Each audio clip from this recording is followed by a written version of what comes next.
Merci beaucoup. Bonjour à toutes et tous. Donc, effectivement, les missions locales par rapport aux différents opérateurs ont un statut un peu particulier puisqu'on est association loi 1901. Et donc, on a les missions locales. Ce sont comme leur nom l'indique, ce sont des associations qui ont une dimension vraiment locale ou communauté de communes et qui sont gouvernées plutôt par des représentants locaux. Voilà. Alors, les missions locales, je l'ai encore écrit comme ça, font partie du service public de l'emploi, mais font partie aujourd'hui du réseau pour l'emploi. Des missions locales des Hauts-de-France que je représente aujourd'hui accompagnent, pour redonner une petite dimension volumétrique du nombre de publics accompagnés par les missions locales, c'est 115 000 jeunes accompagnés en 2023. Ce sera à peu près semblable, peut-être un petit peu supérieur en 2024, d'après les derniers chiffres. Et les missions locales ont généralement un renouvellement de leur public d'un tiers tous les ans. Donc ce sont 39 000 jeunes primo-accueillis qui ont été primo-accueillis en 2023. Ce qui sous-entend que voilà, il y a toujours un roulement d'un tiers de jeunes qui sortent de notre accompagnement tous les ans et à peu près un tiers de jeunes qui y rentrent. Alors, effectivement, primo-accueillis, pour être clair, puisque c'est un terme qui est utilisé aussi dans d'autres thématiques, ce sont les jeunes qui sont reçus en mission locale pour la première fois. Tout à fait. Voilà, un premier contact avec ces jeunes-là, quel que soit leur statut et leur origine. Tout à fait, dans ce qu'on peut observer là, c'est qu'on a une augmentation, et c'était important qu'on puisse l'exprimer aujourd'hui, des 16 et 17 ans, qui représentait à peu près 3% il y a encore quelques années, et depuis la mise en place de l'obligation de formation, qui sont passés à 15% de nos accompagnements. Donc aujourd'hui, les missions locales accompagnent un public plus jeune que par le passé. Et les 18-21 représentent 49%, donc on voit bien que les 16-21, puisqu'on accompagne les jeunes jusque 26 ans, représentent vraiment une large majorité des publics accompagnés. En tout cas, c'est la spécificité de ce réseau-là, en tout cas. Cette petite photo qualifie un petit peu plus notre manière d'accompagner. Donc on a bien le jeune qui est au centre de notre accompagnement et on voit que évidemment que la dimension, puisqu'on est acteur de CEP, la dimension formation-emploi est inhérente au métier de conseiller en insertion professionnelle dans une mission locale, mais on voit bien qu'autour, en fonction de nos financements aussi, on a des missions qui permettent aussi d'accompagner les jeunes dans leurs difficultés au quotidien, on va dire. Et donc, on retrouve les aspects mobilité, santé, évidemment les problématiques de logement aussi qui peuvent être traitées en mission locale. Et puis tout ce qui est citoyenneté, accès aux droits, culture, sport, loisirs, qui sont pour nous des façons de redynamiser parfois le jeune et de le remobiliser. Donc voilà, on voit bien que notre mission, c'est à la fois de repérer les jeunes, puisqu'aujourd'hui les missions locales ont la particularité de sortir de notre structure pour aller à la rencontre des jeunes qui méconnaissent le réseau pour l'emploi, tout simplement, et qui sont un peu perdus, on va dire. Aller vers, donc aller chercher, et ne pas attendre que les jeunes viennent s'inscrire à la mission locale. Oui, tout à fait. Et puis on verra après dans les exemples que énoncera Élise comment ça se traduit au quotidien.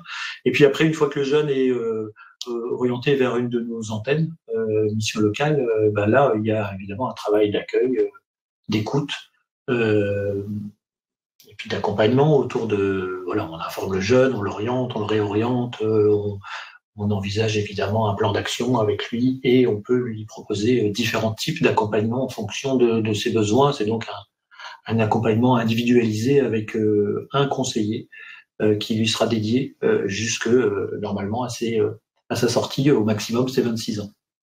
La REFI, c'est oui, pour l'objet, c'est pas de connaître forcément ce que c'est que la REFI, mais on est structuré au niveau régional. L'association régionale des élus pour la formation et l'insertion et l'emploi, qui est la REFI, porte notamment les missions locales des Hauts-de-France, qui sont outils. Donc l'objectif de la REFI, on y reviendra un petit peu plus dans les détails après dans nos missions, mais c'est de fédérer et de représenter le réseau des missions locales. Donc les missions locales au niveau régional sont 42 qui couvrent l'entièreté du territoire. Il n'y a pas de zone blanche dans les Hauts-de-France. Mais je crois qu'on a une petite carte même tout à l'heure. Oui, on vous livrera évidemment dans le Permettra de voir effectivement comment vous couvrez le territoire. C'est ça, c'est vrai qu'une de nos spécificités, et c'est pour ça qu'il y a le mot local aussi dans notre mission, c'est de couvrir un maximum d'être plus proche des habitants de chaque commune. Donc on essaye et on tente d'être présent dans l'ensemble des communes. Et donc on a 186 antennes spécifiques aux missions locales, il y a 42 sièges, 186 antennes et 681 permanences. Qui sont déployés sur l'entièreté des Hauts-de-France. Voilà, l'idée c'est qu'on aille aussi à la rencontre des jeunes quand et puis ils sont pas suffisamment mobiles pour venir jusqu'à nos sièges. D'aller là où ils sont. Tout à fait. Donc on a 2236 salariés de mémoire, enfin voilà, et juste la spécificité qu'on a 60% des salariés qui sont dédiés à l'accompagnement. Oui, donc je vous le disais, la particularité de la RFI, c'est qu'elle porte les 42 missions locales, mais également les 29 PLI des Hauts-de-France et également les maisons de l'emploi. Donc voilà, c'est une petite particularité, c'est que c'est une association qui coordonne ces trois acteurs-là, qui sont tous des acteurs locaux qu'on fait. Alors effectivement, la particularité des missions locales, c'est de couvrir l'ensemble du territoire, d'être au plus proche des besoins. Et du coup, on a une petite cartographie avec les implantations. Oui, là, on y voit un peu plus clair, même si la région est grande et diverse, et qu'il y a il y a des particularités. C'est qu'on a des petites missions locales qui couvrent beaucoup d'habitants dans les zones urbaines, notamment autour de Lille. On le voit, il y a quand même quelques missions locales qui se coordonnent autour de Lille et son environnement. Puis après, on est plutôt sur un schéma classique avec parfois des missions locales qui couvrent plusieurs centaines de communes. Je pense à celle d'Amiens, par exemple, qui va jusque la côte. Et donc, ils ont un territoire immense. Et donc, une mission de service public dense pour pouvoir aller être présent partout dans ces territoires-là. Donc oui, quand on comptabilise le nombre de points d'accueil que propose la mission locale, c'est 909 points d'accueil dans la région. Donc nous, en tout cas, on peut vraiment dire qu'il y a à moins d'un quart d'heure de chez soi, on peut avoir un contact. Notre objectif, nous, et notre manière d'accompagner, c'est pas nouveau, hein, c'est dans les fondamentaux, je dirais, de la mission locale, c'est d'avoir un accompagnement global. Notre objectif premier, c'est de permettre aux jeunes d'accéder à l'autonomie, d'accéder à ses droits, de pouvoir se former tout au long de la vie, de lui expliquer que c'est pas parce qu'il a arrêté sa scolarité qu'il doit arrêter d'apprendre, hein, bien au contraire, voire peut-être même il peut retourner en scolarité. Reprendre ce qu'il avait arrêté en cours de route. C'est un de nos objectifs premiers et on est sans doute la première structure qui réoriente vers l'école les jeunes. Évidemment d'aider les jeunes à déterminer, construire et de valider leur projet professionnel et que de permettre à chaque jeune de trouver pas forcément un emploi, mais trouver son emploi. Notre mission, évidemment, l'accès à n'importe quel emploi permet à un jeune de pouvoir devenir autonome, mais en même temps de pouvoir aussi construire son projet de vie. C'est quelque chose qui nous intéresse tout autant que l'emploi. En tout cas, il y a un lien évident entre les deux et donc c'est trouver son emploi avec un grand S, je dirais. Mais le conseiller, quand il accueille le jeune pour la première fois, il fait un entretien de premier accueil et autour de ces 2-3 premiers entretiens, il établit un diagnostic et un plan d'action avec le jeune qui doit être partagé. Donc le diagnostic, il est, comme on le disait, multidimensionnel. Et donc il permet non seulement de repérer le parcours jusqu'alors du jeune, scolaire, expérience professionnelle, etc., mais aussi de déterminer un petit peu ses appétences, ses souhaits, son projet, et de pouvoir, à partir de là, lui proposer une offre de service qui soit la plus adaptée possible, mais dans ce diagnostic, on tient compte évidemment de tout l'aspect difficulté de la vie, du démarrage de la vie professionnelle du jeune, de sa jeunesse, et donc on tient compte évidemment de toutes les difficultés qui peuvent se cumuler dans le quotidien du jeune. Voilà, je le disais, le PACEA existe depuis 2017 au niveau des missions locales et ça nous permet d'accompagner un jeune jusque 24 mois et encore ça peut être renouvelable. Et donc de pouvoir, et notre objectif c'est donc qu'il est contractualisé le PACEA par la signature d'un SARFA quand même, hein, donc il engage le jeune autour de cet accompagnement. Dans cet engagement, il doit régulièrement donner l'information de sa situation auprès de la mission locale, et puis également rencontrer son conseiller régulièrement, au moins une fois par mois, et de manière assez régulière. Et dans la contractualisation du PACEA, on doit définir un plan d'action avec des objectifs à court, moyen et long terme. C'est un petit schéma qui définit un petit peu l'objectif du PACEA. Le PACEA s'adresse également aux ressortissants étrangers, notamment qui auraient des difficultés d'apprentissage de la langue, etc. Et donc, mais pas que. Donc voilà, c'est l'objectif, c'est évidemment de sécuriser le parcours du jeune autour de ces étapes-là. Alors effectivement, il y a un point important avec ce PACEA, c'est qu'il y a une allocation financière qui peut être mobilisée. Tout à fait, c'est important de le savoir. Alors elle est très cadrée, hein. Attention, elle est évidemment à la main de chaque conseiller de la mission locale, mais elle est cadrée dans chaque structure. C'est un droit qui permet aux jeunes de recevoir sur son compte en banque une allocation ponctuelle. Moi, j'appelle ça plutôt une allocation ponctuelle en fonction de ses démarches et en fonction de ses besoins. Donc, elle est quelque part calibrée en fonction des démarches qu'engage le jeune. Donc, évidemment, s'il n'engage pas les démarches autour de cette allocation, il n'y a pas d'allocation. Que les choses soient... D'où la logique de contrat. C'est ça. Donc, bon, elle est aussi incitative, hein, mais pas que, parce que c'est pas...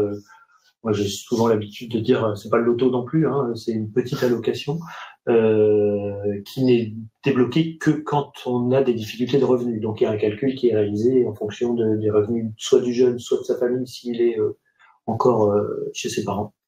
Et donc, en fonction de ça, il peut ou pas recevoir une aide qui est un maximum de 3 168 € par an, et qui peut, donc ça c'est un maximum, c'est son droit à l'année, et qui ne peut pas dépasser 6 versements de 528 €. C'est pour ça qu'elle est ponctuelle et qu'elle doit être calibrée. C'est pas un revenu mensuel. Voilà. Oui, l'idée c'est de pouvoir donner un appui pour prendre en charge des dépenses.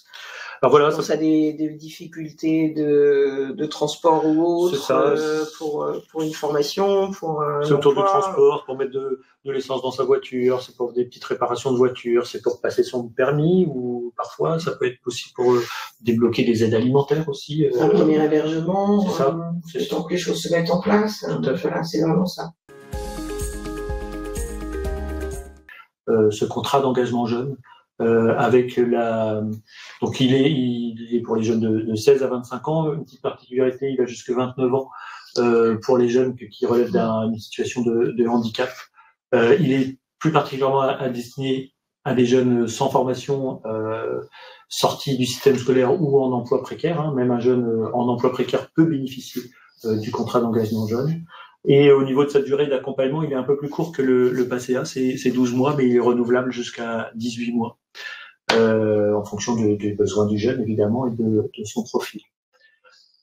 Alors on est plus sur un accompagnement renforcé cette fois-ci. C'est ça. En fait, contrairement au PACEA, on voyait tout à l'heure qu'on définissait un plan d'action. Là, le plan d'action est beaucoup plus cadré, puisque il engage les jeunes à en tout cas une activité hebdomadaire, entre 15 et 20 heures d'activité, dans l'objectif, évidemment, de retrouver de l'emploi et son autonomie pour les jeunes.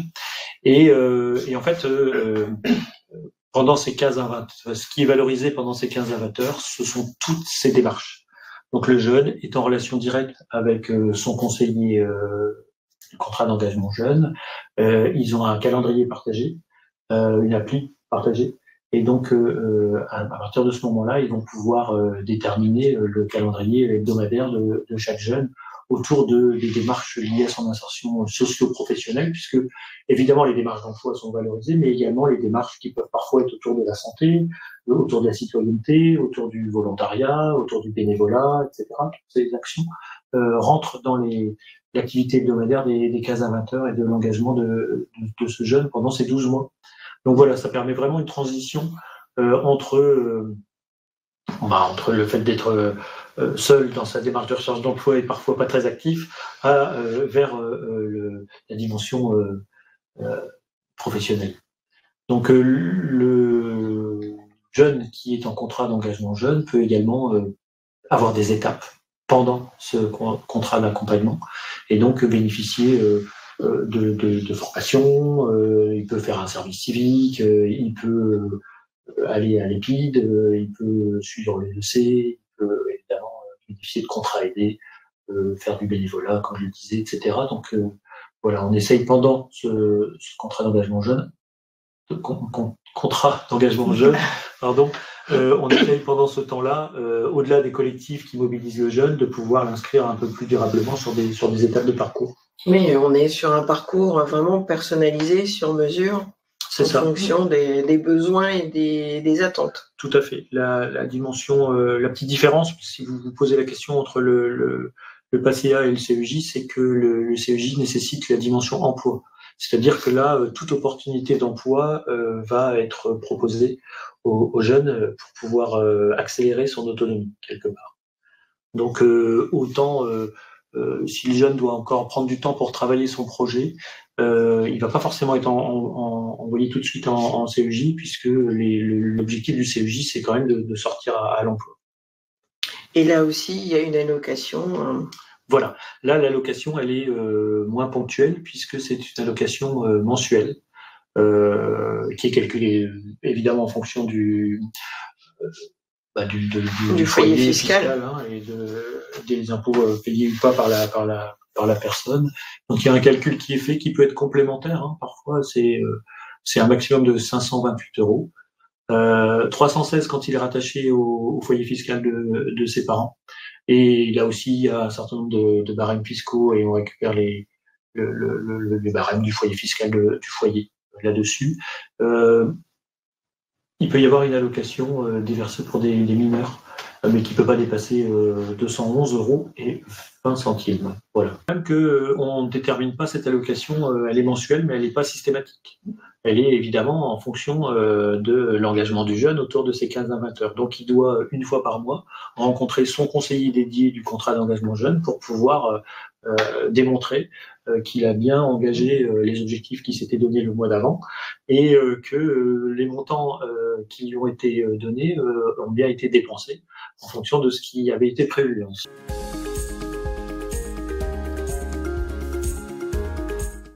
Donc, bonjour à tous, Élise Rousseau, conseillère à la mission locale de Tourcoing. Donc, je vais vous parler de deux témoignages récents. Donc, le premier jeune, c'est Henrik, c'est un jeune de 23 ans qui a été repéré via l'équipe mobile.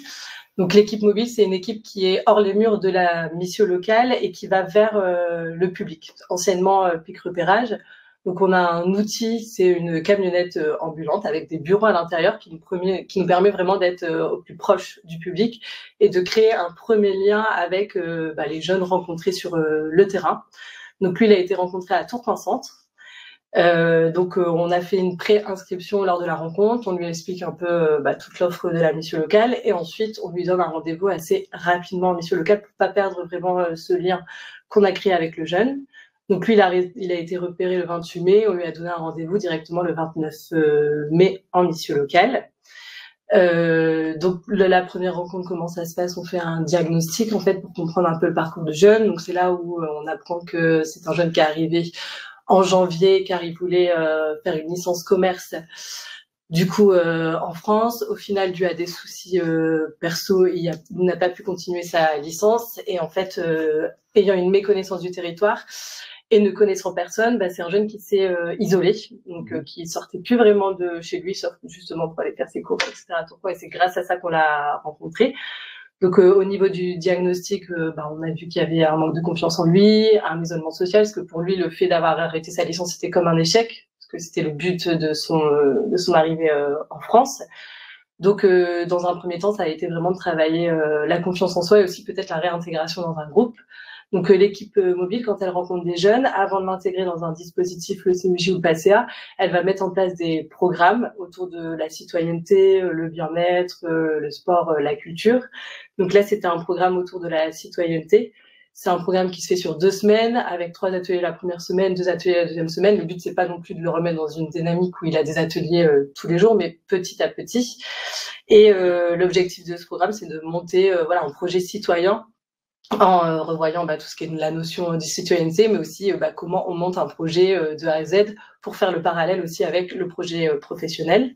Donc là, ils avaient monté un projet autour de créer du lien intergénérationnel dans un EHPAD. À la suite de ça, Henrik a aussi, il a beaucoup aimé ces 2 semaines d'atelier et du coup, il voulait un peu participer activement à la vie de la mission locale. Donc on a aussi des clubs, on a un club culture et un club MELT. Donc le club culture, c'est un club où le jeune il est dans un groupe et le but c'est de monter des projets culturels tout en ayant encadré et en ayant justement cette notion de projet pour voir si c'est réalisable ou non. Et il a participé aussi au club MELT. Donc un club MELT, c'est un club usagé parce que nous, l'objectif de la mission locale, c'est aussi de laisser la parole aux jeunes. Donc c'est un club où on essaye de recueillir la parole des jeunes pour améliorer justement notre offre de services auprès du public. En parallèle de ça, il a intégré le CEJ parce qu'il était prêt à intégrer un dispositif pour l'emploi. Lui, son objectif, c'était de trouver un travail parce qu'il avait fait un bac pro commerce en Guyane. Donc en parallèle, il a participé à une session de recrutement mise en place par l'équipe emploi pour les magasins Action. Souvent, donc, quand il y a des sessions de recrutement, il y a une préparation en amont où les jeunes vont faire des simulations d'entretien avec des parents, qui sont des retraités ou des actifs dans le monde professionnel. Donc, on voit bien, je me permets de te poser une question. On voit bien qu'en fait, au-delà du conseiller qui fait l'accompagnement global. Donc, toi, tu es intervenu au moment de son repérage. Voilà, c'est ça. Après, il est orienté vers une antenne de la mission locale. Voilà. Là, il est reçu par qui alors? Donc là, il a été reçu par rapport au CEJ par une conseillère CEJ. Mais souvent, on continue un peu à travailler ensemble parce que moi, j'ai été le premier contact avec ce jeune. Et en parallèle, en fait, une fois qu'il est dans le CEJ, il peut accéder à tous les services de la mission locale. D'accord. Donc là, il était aussi co-accompagné par un conseiller emploi. D'accord. Qui essaye de voir un peu vers qu'est-ce qui peut lui correspondre en fonction de son projet professionnel. Donc c'est ça, c'est une équipe un peu pluridisciplinaire qui va encadrer le jeune. Et en même temps, il a un fil rouge avec un conseiller qui voit régulièrement. Son fil rouge, c'est son conseiller CEJ. Et ensuite, son conseiller CEJ peut l'orienter vers les différents services. On a aussi un service formation. Voilà, c'est ça. Les ressources internes. Voilà, tout à fait. Parce que le service remobiliser, là quand même, il y a un volet remobilisation, tout à fait, des actions un petit peu complémentaires via la culture ou autre, pour remettre le pied à l'étrier. Dans une bonne dynamique. Et le fait de participer à toutes ces actions, en fait, le jeune se ressent valorisé dans des démarches actives et en fait, ça lui permet après d'avoir plus confiance aussi en lui pour son insertion vers l'emploi. Donc, Henrik a participé à cette réunion pour les magasins Action. Il a été pris. Souvent, nous, quand on travaille en partenariat avec des entreprises, on leur propose de faire une semaine d'immersion pour vraiment voir si ça leur plaît et aussi s'il fait l'affaire au niveau de l'entreprise. Donc là, Henrik a fait une semaine d'immersion au niveau des magasins Action. Malheureusement, en fait, c'est pas ce qui lui a plu parce que lui, c'était pas ce contact client qu'il recherchait. Et dans les magasins Action, il n'y avait pas vraiment juste ce contact client, mais c'était plus de la mise en rayon, etc. Donc c'est tout. Au moins, il a testé, il a découvert et il a vu que ça ne lui plaisait pas. Donc en parallèle, il a fait un stage dans l'animation.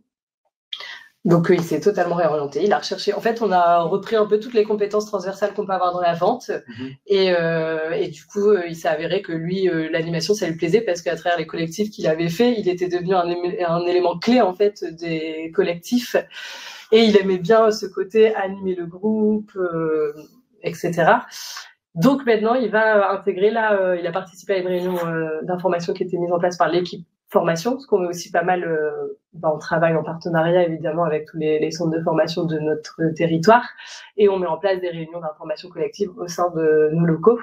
Et Henrik a participé avec le CREF de Wattignies au BPG, enfin à la réunion autour de cette formation, et ça lui a plu, et du coup il démarre en janvier. Donc, très prochainement. Très prochainement.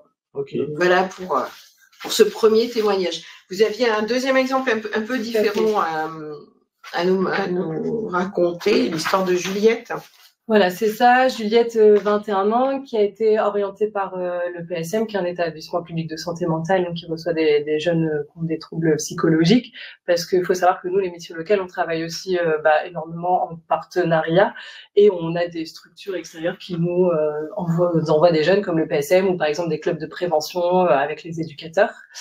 Donc, Juliette, ça a été compliqué au début parce que du coup, elle s'était post justement Covid, donc elle souffrait d'une grosse dépression et elle avait aussi un peu des pensées suicidaires et des relations compliquées avec sa famille.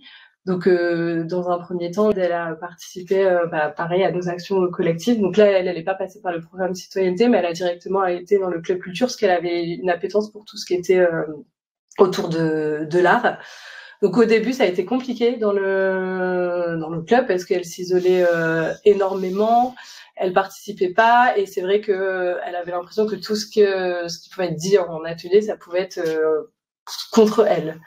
Mais au fil du temps, à chaque fois, nous, les ateliers, on a bien commencé par les brise-glaces pour essayer de délier la parole et que le jeune puisse se sentir à sa place dans un groupe. Et petit à petit, Jeanne s'est vraiment dévoilée, et aujourd'hui, c'est vraiment une autre personne par rapport à son démarrage en mission locale. Donc, elle s'est vraiment dévoilée, elle a réussi à prendre sa place au sein du groupe. Et en parallèle, elle a fait aussi, c'est ce qu'on appelle des ateliers autour des compétences psychosociales, parce qu'à la mission locale de Tourcoing, on a aussi une équipe santé qui est composée d'une chargée de projet santé qui met en place tous ces ateliers. C'est vraiment pour travailler un peu la place du jeune, c'est aussi pour apprendre à se connaître et travailler aussi apprendre à se connaître, en fait, savoir qui on est à travers plein d'ateliers ludiques. Et en parallèle, on a aussi une psychologue qui est présente en mission locale, donc elle avait aussi un accompagnement psychologique au niveau de la mission locale. Donc à la suite de ça, elle a aussi intégré le CEJ. C'est vrai que le CEJ, c'est vraiment un dispositif où les jeunes vont plus vers le CEJ. Donc elle continue à participer à toutes ces actions culturelles et santé. En parallèle, elle a été accompagnée dans le CEJ, donc elle a fait des immersions en entreprise. Elle était attirée par le domaine de l'art, donc elle a fait une immersion dans un magasin d'art à Lille et aussi dans une école, l'ESAT, qui est sur Tourcoing. Et en parallèle, elle a rencontré l'équipe formation parce qu'elle souhaitait reprendre une formation.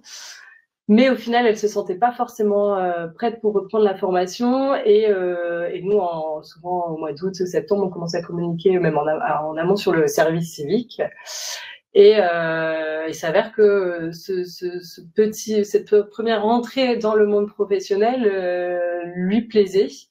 Et elle a trouvé une mission de service civique à la Maison des associations à Tourcoing, qu'elle a démarré là au mois d'octobre.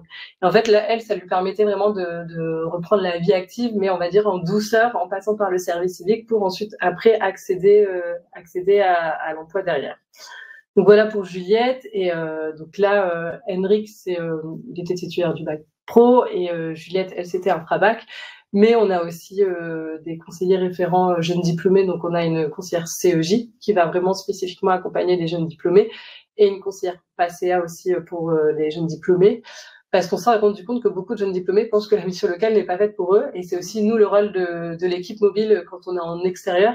C'est vraiment de présenter, en fait, dire que la mission locale, c'est accessible à tout pour les jeunes de 16 à 25 ans. Oui, c'est pas parce qu'on a un bac plus 5 oui, voilà, qu'on peut avoir de difficultés au quotidien. Et on a remarqué, qu'il y avait beaucoup de jeunes qui obtenaient leur licence, leur master, et qui derrière, en fait, avaient des difficultés à trouver un emploi, parce que ils avaient peut-être des problèmes de confiance en eux, peut-être aussi revoir un peu leur manière de se présenter face à un recruteur. Et aussi, le CEJ, ça leur permet vraiment d'avoir une sécurité pour pouvoir après trouver un emploi sereinement. Parce qu'on sait que étudiants, c'est un peu compliqué financièrement quand ils sortent de leurs études et qu'ils sont diplômés. Oui, il y a cet aspect-là, puis il y a l'aspect réseau aussi. Et puis confiance en soi, oui, on a aussi, comme tu le disais, un réseau de parrains bénévoles actifs aux retraités qui nous permettent de mettre en situation les jeunes sur des entretiens de recrutement. Donc voilà, c'est toujours et de créer aussi un réseau, parce que l'équipe emploi aussi, les jeunes qui sont accompagnés en parallèle par l'équipe emploi, ça leur permet aussi d'avoir un réseau, parce que l'équipe emploi a pas mal de réseaux, et de pouvoir rencontrer des recruteurs ou des professionnels. On met en place aussi, on a une chargée de projet autour du sport qui va mettre en place en fait des grosses actions sportives avec des recruteurs et des jeunes de la mission locale. Et le but, c'est de se rencontrer autrement. Ça a déjà été fait au niveau du badminton. Donc c'était jouer avec des recruteurs au badminton, et c'est vraiment d'autres manières de rencontrer des professionnels. Alors voilà, on a différents. L'AREFI a un site. Sur le site de l'AREFI, vous pouvez retrouver la déclinaison des contacts de toutes les missions locales. On peut le faire aussi par le site de l'Union nationale des missions locales, sur lequel il y a un moteur de recherche qui permet d'identifier. Mais plus particulièrement dans les Hauts-de-France, on a créé un petit outil parce que nos partenaires et prescripteurs vers les missions locales ne savent pas toujours quel est le territoire exact d'une mission locale, puisque une mission locale, elle est basée sur une déclinaison locale, et donc les frontières de chaque commune étant méconnues parfois. C'est pas toujours évident. Voilà. Il y a quand même 3800 communes à peu près dans les Hauts-de-France, donc je me défie quelqu'un de connaître ces 3800 communes. Donc on a créé une petite appli qui s'appelle Laisse-moi traîner ton futur, qui permet tout simplement de noter le nom de la commune, donc pas le code postal, mais le nom de la commune, et une fois qu'on a mis le nom de la commune, vient s'afficher dans l'écran d'après. Donc ça marche aussi bien sur un téléphone que sur un PC, le nom de la mission locale. Voilà. Et donc si vous êtes un partenaire qui nous oriente, vous avez le nom de la mission locale, vous pouvez le donner aux jeunes. Et si vous avez le jeune en face de vous et qu'il est intéressé pour un premier contact, s'il laisse ses coordonnées, nom, prénom, date de naissance, mail, téléphone. Dans ce cas-là, il va être recontacté par la mission locale de son territoire. Effectivement, pour retrouver les contacts des pros, c'est la slide suivante. Vous avez un lien direct, notamment sur le bilan d'activité, où on retrouve la liste complète des missions locales. Sur la dernière et l'avant-dernière page, on a de ce compte-rendu d'activité, on a les contacts, l'ensemble des contacts, et en même temps une vue d'ensemble sur des chiffres d'observation sur une année complète de notre réseau. Et puis, merci à vous et à bientôt. Retrouvez plus d'informations sur le conseil en évolution professionnelle et l'accompagnement des actifs sur le site du C2RP. Cette vidéo a été réalisée par le C2RP dans le cadre du contrat de plan régional de développement des formations et de l'orientation professionnelle.